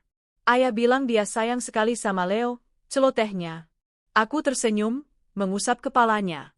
Bunda juga sayang sekali sama Leo. Kami berjalan pulang sambil bergandengan tangan. Langit senja Jakarta berwarna keemasan. Aku merasa begitu ringan, seolah beban terakhir yang tidak kusadari masih kupikul, akhirnya terangkat. Kisah mereka telah berakhir. Kisah pengkhianatan, keserakahan, dan penyesalan. Dan kini, kisahku benar-benar bisa dimulai. Kisah tentang seorang wanita yang menemukan kembali kekuatannya, seorang ibu yang mendedikasikan hidupnya untuk putranya, dan seorang manusia yang belajar tentang kekuatan memaafkan. Bukan untuk melupakan, tapi untuk melepaskan. Agar bisa terbang lebih tinggi. 12 tahun kemudian. Langit Jakarta di sore hari adalah sebuah kanvas raksasa yang dilukis dengan sapuan kuas berwarna jingga, nila, dan emas. Dari jendela ruang kerjanya di lantai 45 sebuah gedung pencakar langit yang menjulang di jantung distrik bisnis, Anna memandangi pemandangan itu dengan ketenangan yang terasa begitu mapan di dalam dirinya. Di usianya yang mendekati 40, ia memancarkan aura kepercayaan diri dan keanggunan yang tidak datang dari kemewahan yang melingkupinya, melainkan dari badai yang telah berhasil ia taklukkan. 12 tahun telah berlalu sejak hari yang menghancurkan itu di Bali. 12 tahun sejak ia meruntuhkan dunia seorang pria yang pernah menjadi dunianya, dan seorang wanita yang pernah ia sebut sahabat. Waktu adalah penyembuh yang aneh. Ia tidak menghapus luka, melainkan mengubahnya menjadi bagian dari topografi jiwa. Bekas luka itu masih ada, tetapi tidak lagi terasa perih saat disentuh. Ia telah menjadi pengingat, bukan lagi sebuah sumber penderitaan. Ponsel di mejanya bergetar pelan. Sebuah pesan dari Leo. Bunda, aku sama teman-teman mau makan malam di luar malam ini, ya. Tugas kelompok. Mungkin pulang agak malam. Love you. Anna tersenyum. Putranya, mataharinya, kini telah berusia 18 tahun. Seorang pemuda tampan dan cerdas yang baru saja menyelesaikan ujian akhir sekolah menengahnya dengan nilai cemerlang. Melihat Leo tumbuh menjadi pribadi yang penuh empati, bertanggung jawab, dan begitu menyayanginya adalah pencapaian terbesar dalam hidup Anna. Ia telah berhasil. Ia berhasil membesarkan putranya seorang diri, melindunginya dari racun masa lalu tanpa harus menanamkan kebencian di dalam hatinya. Pemandangan yang indah, bukan? Sebuah suara berat yang familiar menyapanya dari ambang pintu. Anna berbalik dan senyumnya melebar. David melangkah masuk, membawa 2 cangkir kopi. Pria itu, seorang arsitek ternama berusia pertengahan 40, telah menjadi sandaran hatinya selama 5 tahun terakhir. Dengan rambutnya yang mulai dihiasi uban di pelipis dan sorot matanya yang teduh, David adalah antitesis dari Bram. Dia tenang di mana Bram dulu meledak-ledak, dia jujur dan transparan di mana Bram dulu penuh rahasia. David adalah pelabuhan yang aman setelah Anna lelah mengarungi lautan yang bergelora. Selalu indah, jawab Anna, menerima cangkir yang disodorkan David. Terima kasih. Bagaimana rapat dengan investor dari Jepang tadi? Tanya David, berdiri di sampingnya, ikut memandangi cakrawala. Berjalan lancar. Mereka setuju untuk mendanai proyek resor ramah lingkungan kita di Belitung. Ini akan menjadi proyek terbesar kita tahun ini, jelas Anna. Matanya berbinar saat membicarakan pekerjaan. Ia bukan lagi sekadar putri pemilik perusahaan.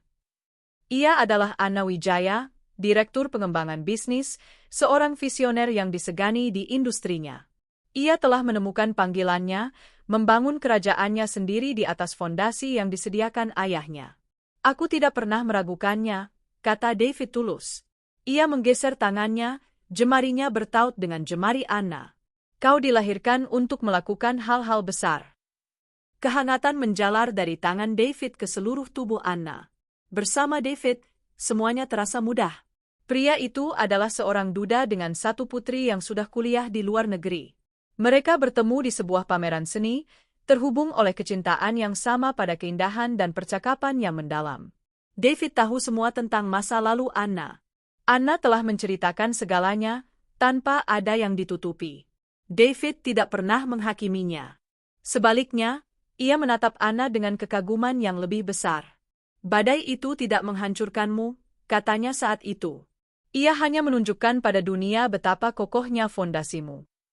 Malam itu, setelah makan malam yang tenang berdua di rumah, Anna masuk ke kamar Leo. Kamar itu rapi seperti biasa, dengan beberapa buku teks fisika dan arsitektur, cita-cita putranya, tergeletak di meja belajar. Di atas nakas, di samping sebuah bingkai foto digital yang menampilkan foto-foto mereka berdua, tergeletak sebuah benda kecil yang selalu menarik perhatian Anna. Sebuah jam tangan anak-anak bergambar pahlawan super, talinya sudah usang dan warnanya sedikit memudar. Hadiah perpisahan dari Bram. Leo tidak pernah memakainya, tapi ia juga tidak pernah membuangnya. Benda itu tersimpan di sana, sebuah artefak bisu dari sebuah bab kehidupan yang nyaris tidak ia ingat.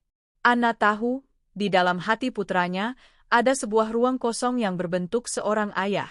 Sebuah keingintahuan yang tak terucap. Selama ini, Leo tidak pernah bertanya banyak. Dia tahu garis besar ceritanya, bahwa ayahnya telah menyakiti ibunya dan mereka harus berpisah. Dia menghormati keputusan ibunya dan tidak pernah ingin membuatnya sedih dengan mengungkit masa lalu. Tapi Anna adalah seorang ibu. Ia bisa melihat sorot mata Leo yang terkadang menerawang saat melihat teman-temannya bercanda dengan ayah mereka. Anna menghela napas, mengusap jam tangan itu dengan ujung jarinya, sebelum akhirnya mematikan lampu kamar dan menutup pintu. Ia tidak tahu bahwa ketenangan yang telah ia bangun dengan susah payah selama 12 tahun akan segera diuji. Gema dari masa lalu sedang dalam perjalanan, datang bukan sebagai badai, melainkan sebagai bisikan digital yang sunyi, yang akan mengguncang dunia putranya hingga ke fondasinya. Leo menatap layar laptopnya, matanya terpaku pada sebuah kotak pesan kecil di sudut akun media sosialnya. Jantungnya berdebar sedikit lebih kencang dari biasanya. Ia baru saja menyelesaikan tugas kelompoknya di sebuah kafe dekat sekolah dan memutuskan untuk memeriksa notifikasinya sebelum pulang. Di antara notifikasi biasa, tag foto dari teman, komentar di postingannya, ada satu permintaan pesan dari akun yang tidak ia kenal. Nama profilnya hanya Bintang Senja, dan foto profilnya adalah gambar kartun anak-anak. Dengan rasa penasaran, ia membuka permintaan itu. Pesannya singkat, hanya satu baris kalimat. Halo, Kak. Maaf mengganggu. Apakah Kakak Leo Wijaya, putra dari Bapak Bramantio? Darah serasa berhenti mengalir di pembuluh darah Leo. Nama itu, nama ayahnya. Nama yang jarang sekali ia dengar atau ucapkan. Bagaimana orang asing ini bisa tahu? Jari-jarinya terasa kaku saat ia mengetik balasan. Iya, benar. Ini siapa, ya? Balasan datang hampir seketika, seolah orang di seberang sana telah menunggu dengan napas tertahan. Syukurlah. Aku sudah lama sekali mencari akun kakak. Kenalkan Kak, namaku Bintang. Ayah kita, orang yang sama. Dunia Leo seolah berhenti berputar. Ayah kita orang yang sama. Kalimat itu bergema di kepalanya. Jadi, ini nyata. Gadis ini adalah adiknya. Adik tiri yang keberadaannya ia ketahui, tetapi terasa begitu abstrak, seperti karakter dalam sebuah cerita dongeng yang sedih. Aku Bintang, putri dari Bapak Bramantio dan Ibu Rina. Rina. Nama itu juga ia kenal. Nama wanita yang ada di pusat gempa yang menghancurkan pernikahan orang tuanya. Leo tidak tahu harus merasakan apa. Marah? Terkejut? Penasaran? Semua emosi itu bergejolak menjadi satu. Selama bertahun-tahun, ia telah membangun sebuah benteng di sekitar topik ini. Topik tentang ayahnya adalah sebuah kotak terkunci di dalam hatinya. Ia tahu ibunya telah terluka begitu dalam, dan kesetiaan serta cintanya pada ibunya membuatnya secara naluriah ikut membenci pria itu. Tapi di sisi lain, ada sebuah kekosongan, sebuah pertanyaan abadi. Seperti apa ayahnya sekarang? Seperti apa kehidupan yang ia jalani? Dan seperti apa adiknya ini? Kenapa kamu mencariku? Balas Leo, berusaha terdengar netral. Aku hanya ingin tahu. Ibu tidak pernah mau cerita banyak, dan ayah selalu diam kalau kutanya tentang masa lalunya. Tapi aku tidak sengaja menemukan sebuah surat lama yang ditulis ibu untuk Bunda Anna. Di situ tertulis nama kakak.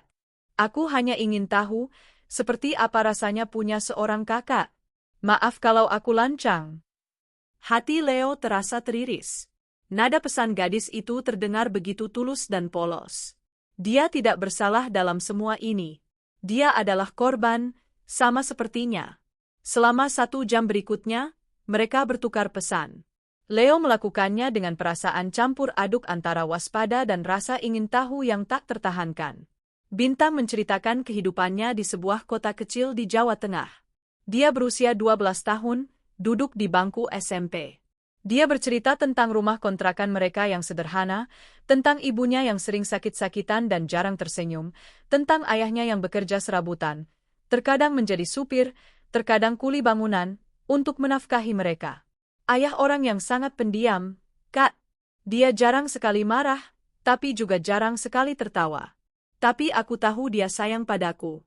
Terkadang, kalau dia pikir aku sudah tidur, aku sering mendengarnya menangis pelan di ruang tengah. Tulis Bintang. Deskripsi itu begitu jauh dari citra monster yang tanpa sadar telah Leo bangun di benaknya. Ayahnya menangis? Pria yang ia bayangkan sebagai penjahat yang kejam, ternyata hanyalah seorang pria yang patah. Bintang kemudian mengiriminya sebuah foto. Ini foto kami sekeluarga saat Lebaran tahun lalu. Dengan tangan sedikit gemetar, Leo mengklik foto itu. Gambar itu buram, mungkin diambil dengan kamera ponsel yang murah. Di dalamnya, ada seorang gadis kecil kurus dengan senyum manis yang dipaksakan. Di sampingnya, seorang wanita dengan wajah tirus dan mata yang tampak lelah, Rina. Dan di belakang mereka, merangkul keduanya, berdiri seorang pria dengan rambut yang hampir sepenuhnya memutih, bahunya sedikit bungkuk, dan senyum tipis yang tidak mencapai matanya yang cekung. Wajahnya dipenuhi kerutan lelah. Itu ayahnya, Bramantio. Pria di foto itu sama sekali tidak mirip dengan pria gagah dan percaya diri dalam sedikit ingatan masa kecil Leo. Pria ini tampak kalah. Dikalahkan oleh kehidupan, oleh pilihan-pilihannya sendiri. Melihat foto itu, untuk pertama kalinya, Leo tidak merasakan kebencian. Ia merasakan sesuatu yang lain, sesuatu yang lebih rumit, rasa iba. Kakak mau lihat ayah sekarang? Tanya Bintang, seolah bisa membaca pikirannya. Dia sedang tidur di sofa. Dia kelelahan. Beberapa detik kemudian, sebuah foto lain masuk. Foto Bram yang sedang tertidur di sofa usang, mulutnya sedikit terbuka, napasnya tampak berat. Dia hanya mengenakan kaos oblong yang sudah lusuh. Leo menutup laptopnya dengan tiba-tiba. Dadanya terasa sesak. Ini terlalu berat. Informasi ini, gambar-gambar ini, semua membanjiri benteng pertahanan yang telah ia bangun selama belasan tahun. Ia merasa bersalah. Bersalah karena berbicara dengan gadis ini di belakang ibunya. Bersalah karena merasakan iba pada pria yang telah menghancurkan hati ibunya. Malam itu, saat ia mengucapkan selamat malam pada Anna, ia tidak berani menatap mata ibunya. Ia merasa seperti seorang pengkhianat. Kebohongan kecil ini terasa begitu berat di pundaknya. Ia masuk ke kamarnya, mematikan lampu, dan berbaring menatap langit-langit. Bayangan wajah lelah ayahnya dan senyum polos adiknya terus berkelebat di benaknya. Bisikan dari masa lalu telah menemukannya, dan ia tahu, hidupnya tidak akan pernah sama lagi. Anna tahu ada yang salah dengan putranya. Selama seminggu setelah malam itu, Leo menjadi lebih pendiam. Dia lebih sering mengurung diri di kamar. Saat makan malam, tatapannya sering kosong. Dia masih sopan dan penuh kasih sayang, tetapi ada jarak yang terasa di antara mereka, sebuah tirai tipis yang tidak pernah ada sebelumnya. Anna memberinya ruang, berpikir mungkin ini hanya tekanan menjelang pengumuman kelulusan dan pendaftaran universitas. Tapi naluri seorang ibu tidak bisa dibohongi. Ia merasa ada sesuatu yang lebih dalam, sesuatu yang mengganggu ketenangan jiwa putranya. Kecurigaannya terbukti pada suatu Sabtu sore. Leo sedang keluar bersama teman-temannya, dan ia meninggalkan laptopnya dalam keadaan menyala di kamarnya. Anna masuk untuk meletakkan pakaian bersih di lemarinya, dan matanya tanpa sengaja menangkap layar laptop yang masih terbuka di halaman media sosial. Jendela percakapan dengan bintang senja berada di paling atas. Awalnya Anna tidak mau membacanya. Itu adalah privasi Leo. Tapi nama profil itu, Bintang, entah kenapa memicu sebuah alarm di benaknya. Nama yang sama dengan nama anak Bram dan Rina yang pernah ia dengar sepintas lalu. Dengan jantung berdebar, didorong oleh kekhawatiran seorang ibu, ia mendekat dan membaca baris terakhir percakapan yang terlihat di layar. Bintang, Kat, ibu sakit lagi. Kata dokter, ginjalnya bermasalah. Kami tidak punya cukup uang untuk biaya berobat ke rumah sakit besar. Leo, aku turut prihatin, Bintang. Aku berharap bisa membantu, tapi aku... Napas Anna tercekat. Jadi ini penyebabnya. Hantu-hantu dari masa lalunya telah kembali, dan kali ini mereka datang melalui putranya. Rasa dingin menjalari tulang punggungnya. Perasaan itu bukan amarah, melainkan ketakutan. Ketakutan bahwa putranya akan terseret ke dalam pusaran drama dan penderitaan yang telah ia coba tinggalkan jauh di belakang. Ketakutan bahwa hati Leo yang baik akan dimanipulasi. Ia tidak menggulir ke atas untuk membaca sisanya. Ia tidak perlu. Ia sudah cukup tahu. Ia memundurkan langkahnya, keluar dari kamar Leo, dan duduk di ruang keluarga dengan perasaan hampa. Ia menunggu. Ketika Leo pulang beberapa jam kemudian, Anna sudah menunggunya. Leo, kita perlu bicara, katanya dengan suara tenang, namun tegas. Leo langsung tahu. Wajahnya memucat. Ben, duduklah, kata Anna lembut, menepuk sofa di sebelahnya. Leo duduk dengan kaku. Ia tidak berani menatap ibunya. Sudah berapa lama kau berhubungan dengannya? Tanya Anna, langsung ke intinya. Baru seminggu, Bun, jawab Leo lirih. Aku minta maaf. Seharusnya aku langsung memberitahu Bunda. Ceritakan padaku. Semuanya, pinta Anna. Suaranya tidak menghakimi. Dan Leo pun menceritakan semuanya. Tentang pesan pertama, tentang rasa penasarannya, tentang cerita Bintang mengenai kehidupan mereka, tentang foto-foto yang dikirimkannya. Ia menceritakan rasa ibanya, rasa bersalahnya, dan kebingungannya yang luar biasa. Saat ia selesai, air mata menggenang di pelupuk matanya. Aku minta maaf, Bunda. Aku tahu ayah sudah menyakiti Bunda. Aku tidak seharusnya merasa kasihan padanya. Tapi saat aku melihat fotonya, melihat kehidupannya, aku tidak bisa membencinya lagi. Dan Bintang dia tidak tahu apa-apa, Bun. Dia tidak bersalah.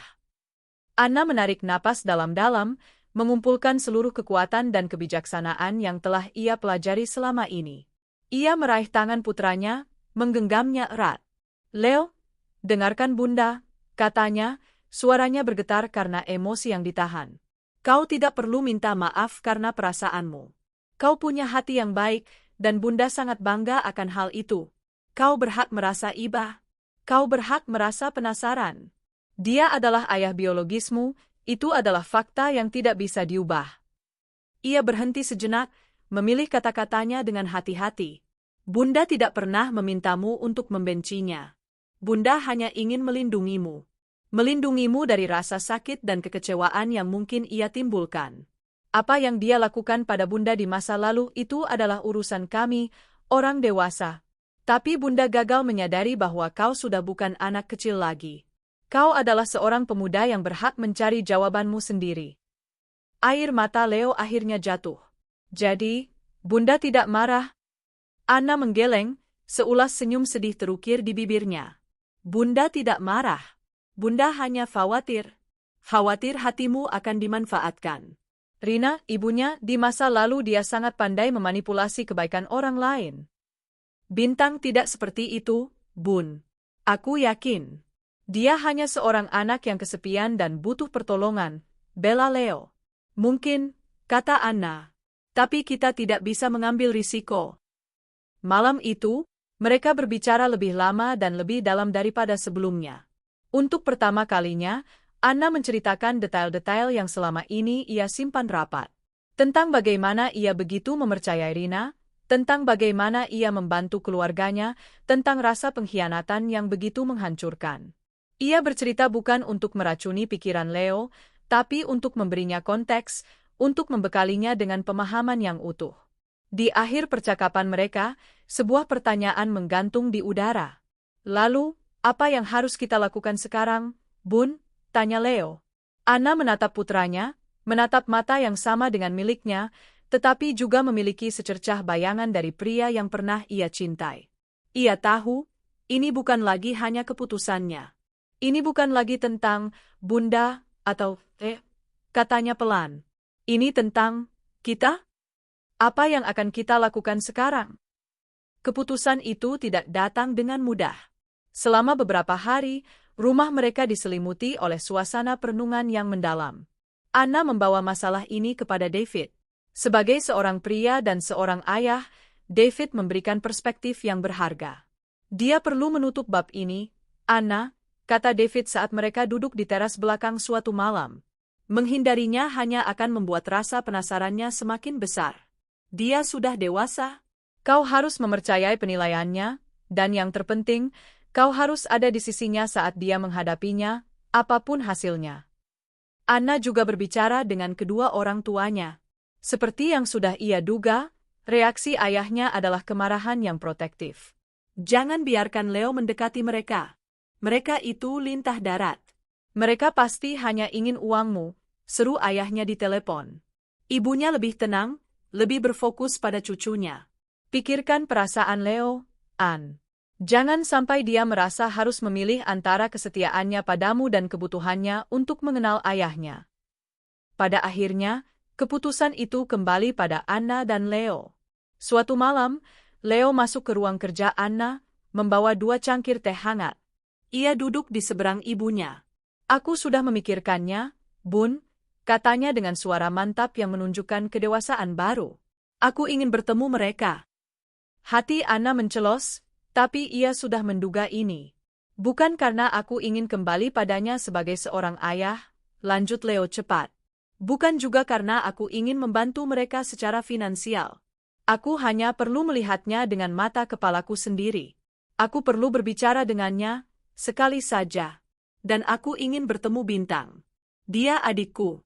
Aku ingin dia tahu bahwa dia tidak sendirian. Ia menatap lurus ke mata ibunya. Aku perlu melakukan ini untuk diriku sendiri, Bun. Agar aku bisa benar-benar melangkah maju tanpa ada lagi pertanyaan di benakku. Tapi, jedanya, aku tidak akan melakukannya tanpa Bunda. Aku ingin Bunda ikut bersamaku. Permintaan itu adalah sebuah pukulan sekaligus sebuah anugerah. Kembali bertemu Bram dan Rina adalah hal terakhir yang Anna inginkan di dunia ini. Tapi putranya memintanya untuk menemaninya. Putranya tidak mau melewatinya sendirian. Dan Anna tidak akan pernah, sekalipun, membiarkan putranya berjalan sendirian ke dalam situasi yang berpotensi menyakitkan. Baiklah, kata Anna, hatinya terasa berat namun juga ringan. Kita akan pergi bersama. Anna mengambil alih kendali. Ia tidak akan membiarkan pertemuan ini terjadi begitu saja. Ini harus dilakukan dengan syarat dan ketentuannya. Ia menyewa seorang detektif swasta untuk memverifikasi cerita Bintang dan mencari tahu kondisi mereka yang sebenarnya. Hasilnya mengkonfirmasi segalanya. Mereka memang hidup dalam kemiskinan, Rina benar-benar menderita penyakit ginjal kronis, dan Bram bekerja serabutan dengan penghasilan tidak menentu. Tidak ada tipu muslihat. Hanya ada kenyataan yang menyedihkan. Anna kemudian menghubungi Bram melalui nomor telepon yang didapat detektif itu. Suara di seberang terdengar terkejut, serak, dan penuh ketidakpercayaan saat mendengar suara Anna setelah lebih dari 1 dekade. Anna? Ini benar-benar kau. Aku tidak punya banyak waktu, Bram, kata Anna dingin dan efisien. Leo tahu tentang Bintang. Dia ingin bertemu denganmu dan adik tirinya. Sekali. Aku akan membawanya ke kotamu akhir pekan ini. Kita bertemu di tempat umum. Bawa Rina dan Bintang. Setelah pertemuan ini, jangan pernah mencoba menghubungi putraku lagi kecuali atas izinku. Kau mengerti? Hening sejenak, disusul oleh suara isak tangis yang tertahan. Aku mengerti. Terima kasih, Anna. Terima kasih. Perjalanan menuju kota kecil di Jawa Tengah itu terasa surreal. Anna menyetir mobilnya sendiri, dengan Leo di sampingnya dan David yang bersikeras ikut di kursi belakang sebagai dukungan moral yang diam. Sepanjang perjalanan, Leo tidak banyak bicara, matanya hanya menatap keluar jendela, ke pemandangan sawah dan pedesaan yang berganti. Mereka tiba di sebuah taman kota kecil yang menjadi lokasi pertemuan. Tempat itu sepi, hanya ada beberapa anak yang bermain di ayunan. Dari kejauhan, Anna melihat mereka. 3 sosok yang duduk di sebuah bangku di bawah pohon rindang, tampak kecil dan rapuh. Saat mereka melangkah mendekat, waktu seolah berjalan lambat. Bram adalah yang pertama berdiri. Pria yang dilihat Leo di foto itu kini ada di hadapannya. Rambutnya yang memutih diterpa angin, kemeja batiknya tampak kebesaran di tubuhnya yang kurus. Wajahnya adalah topeng penderitaan dan penyesalan. Di sampingnya, Rina berusaha berdiri, dibantu oleh putrinya. Wanita yang dulu cantik dan penuh semangat itu kini tampak layu, kulitnya pucat dan tubuhnya ringkih. Dan Bintang, gadis kecil itu, menatap Leo dengan mata lebar yang penuh dengan rasa kagum, takut, dan harapan. Leo berhenti beberapa langkah di depan ayahnya. Tidak ada yang berbicara. Keheningan itu dipenuhi oleh gema 12 tahun yang hilang. Bram adalah yang pertama memecah keheningan. Leo, bisiknya, suaranya parau. Air mata mengalir di pipinya yang tirus. Kau sudah besar. Kau sangat tampan. Leo hanya mengangguk, lidahnya terasa keluh. Bram melangkah maju, ragu-ragu. Bolehkah ayah memelukmu? Leo menatap ibunya. Anna memberinya tatapan yang mengatakan, ini keputusanmu. Leo menarik napas panjang, lalu mengangguk pelan. Bram memeluk putranya dengan canggung, pelukan yang dipenuhi oleh penyesalan selama 1 dekade. Leo berdiri kaku, tetapi ia tidak menolaknya. Dalam pelukan itu, ia bisa merasakan betapa rapuhnya tubuh ayahnya. Ini bukan monster. Ini hanya seorang pria yang hancur. Rina, dengan langkah gemetar, mendekati Anna. Anna, sapanya lirih. Aku tidak perlu berkata apa-apa, Rina. Potong Anna, suaranya tidak dingin, hanya lelah. Semua sudah berlalu. Rina mulai terisak. Aku minta maaf. Aku tahu itu tidak ada artinya sekarang, tapi aku benar-benar minta maaf. Setiap hari, aku menyesalinya. Anna menatap wanita yang pernah menjadi sahabatnya. Ia tidak lagi merasakan kebencian. Hanya ada kehampaan dan sedikit rasa kasihan. Aku harap kau menemukan kedamaian, Rina. Sementara itu, Leo telah melepaskan pelukan ayahnya dan berjongkok di depan Bintang. Hai, Bintang. Aku Leo, sapanya dengan senyum lembut. Mata gadis kecil itu berbinar. Hai, Kak Leo. Mereka berbicara. Leo bertanya tentang sekolahnya, tentang hobinya. Bintang dengan malu-malu menceritakan tentang kegemarannya menggambar. Untuk beberapa menit, mereka hanyalah seorang kakak dan adik yang baru pertama kali bertemu. Pemandangan itu, entah kenapa, menghangatkan sekaligus menyayat hati Anna. Setelah sekitar setengah jam, Anna merasa sudah cukup. Leo, sudah waktunya kita pergi, katanya lembut. Leo berdiri. Bram menatap putranya dengan tatapan putus asa, seolah ingin menghentikan waktu. Ayah, kata Leo, dan ini pertama kalinya ia memanggil Bram dengan sebutan itu. Hiduplah dengan baik. Jaga dirimu, dan jaga Ibu Rina serta Bintang. Itu bukan kalimat pengampunan, tapi juga bukan kalimat penghakiman. Itu adalah sebuah pelepasan. Sebuah ucapan selamat tinggal yang tulus. Saat mereka berbalik untuk pergi, Bram memanggil sekali lagi. Anna. Anna berhenti, tetapi tidak menoleh. Terima kasih, kata Bram, suaranya pecah. Terima kasih sudah membesarkan Leo menjadi pemuda yang luar biasa. Kau melakukan pekerjaan yang hebat. Anna tidak menjawab. Ia terus berjalan, menggandeng lengan Leo, dengan David yang berjalan setia di sisinya. Di dalam mobil, dalam perjalanan pulang, keheningan menyelimuti mereka. Tapi kali ini, keheningan itu terasa berbeda. Bukan lagi keheningan yang tegang, melainkan keheningan yang damai. Bagaimana perasaanmu? Tanya Anna pada Leo. Leo menatap keluar jendela, ke matahari yang mulai terbenam di ufuk barat. Aku merasa lega, Bun. Seperti sebuah beban berat yang selama ini tidak kusadari ada, akhirnya terangkat. Ia menoleh pada ibunya, matanya jernih dan penuh rasa syukur. Terima kasih, Bunda. Terima kasih sudah menemaniku. Malam itu, setelah mereka kembali ke rumah, Anna membuat satu keputusan terakhir. Ia tidak akan membiarkan anak yang tidak bersalah menderita karena dosa orang tuanya. Melalui sebuah yayasan amal dan serangkaian perantara yang rumit untuk menjaga anonimitasnya, ia mendirikan sebuah dana perwalian. Dana itu bukan untuk Bram atau Rina. Dana itu secara khusus ditujukan untuk biaya pendidikan dan kesehatan Bintang hingga ia dewasa. Itu bukan tindakan pengampunan untuk mereka. Itu adalah tindakan kemanusiaan, sebuah penegasan atas siapa dirinya sekarang. Seorang wanita yang hatinya begitu luas sehingga mampu memberikan cahaya bahkan pada sudut tergelap dari masa lalunya. Beberapa bulan kemudian, Leo diterima di jurusan arsitektur di universitas terbaik di negeri itu. Saat ia sedang berkemas untuk pindah ke asrama, Anna melihatnya mengambil jam tangan pahlawan super dari atas nakasnya.